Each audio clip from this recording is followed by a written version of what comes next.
नमस्कार दोस्तों, कैसे हैं आप सभी। जैन धर्म की कुछ कथाएं हमारे लिए एक प्रेरणा का स्रोत होती है। ऐसे ही एक छोटी सी कहानी मैं आप सबके सामने लेके आई हूँ, जो मैंने सुनी है, जो आप सभी ने भी सुनी होगी और आप सभी को भी याद होगी। कहानी है भगवान अरिष्ट नेमि और उनके भाई श्री कृष्ण की। दोनों अक्सर बात करते थे और अपनी जिज्ञासाओं का समाधान भगवान श्री कृष्ण भगवान अरिष्ट नेमि के पास लेने पहुंचते थे। कहा जाता है कि एक बार भगवान श्री कृष्ण ने पूछा कि एक देव बार बार द्वारिका नगरी पर हमला कर रहा है। वो कह रहा है कि मैं द्वारिका नगरी को नष्ट कर दूंगा, तो उसका उपाय क्या है कि मैं द्वारिका नगरी को और वहां रहने वाले लोगों को बचा सकूं।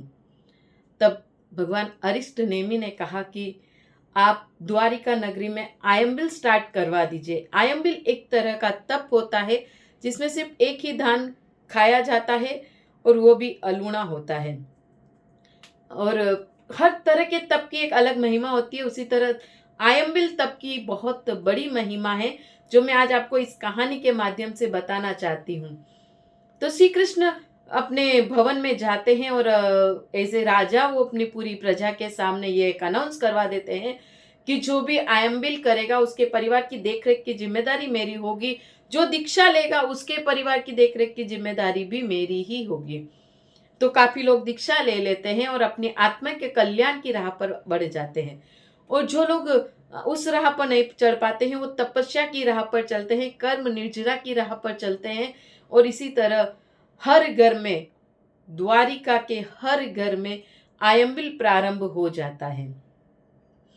जब तक आयम्बिल हो रहा है, उस आयम्बिल के तप के प्रभाव से द्वारिका नगरी का कुछ भी नहीं बिगड़ा, उसको कुछ नुकसान नहीं हुई, बल्कि वहां पर धन धान्य की वृद्धि हुई, वहां पर मानसिक शांति लोगों की बढ़ी, वहां पर सुख संपदा बढ़ी, सौहार्द का भाव बढ़ा। एक दिन अचानक सबके मन में ये ख्याल आया कि आज मैं आयम्बिल नहीं करता हूं।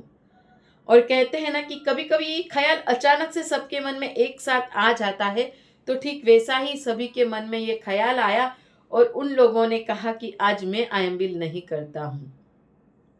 किसी ने आयम्बिल ही नहीं किया।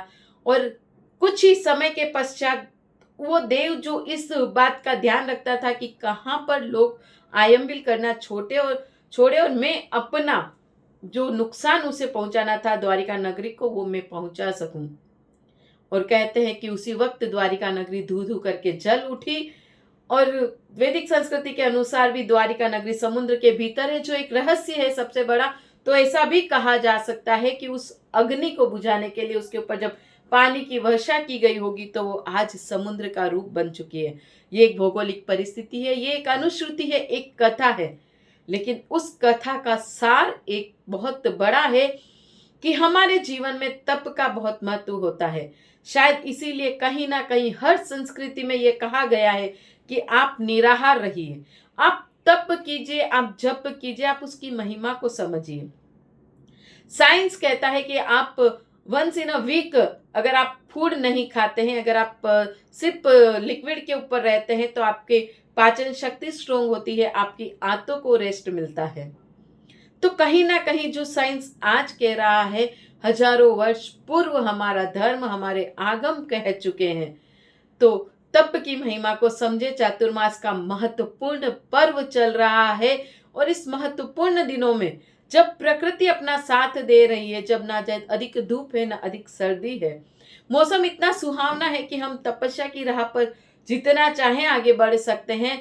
तो आप सभी भी तप की राह पर आगे बढ़िए, जिससे हम किन्हीं विकट परिस्थितियों का सामना करने के लिए अपनी शक्ति का निर्माण कर सके, आपके कर्मों की निर्जरा हो सके, आप आत्म कल्याण की ओर बढ़ सके। तो ये थी आयम्बिल तप की एक छोटी सी महिमा।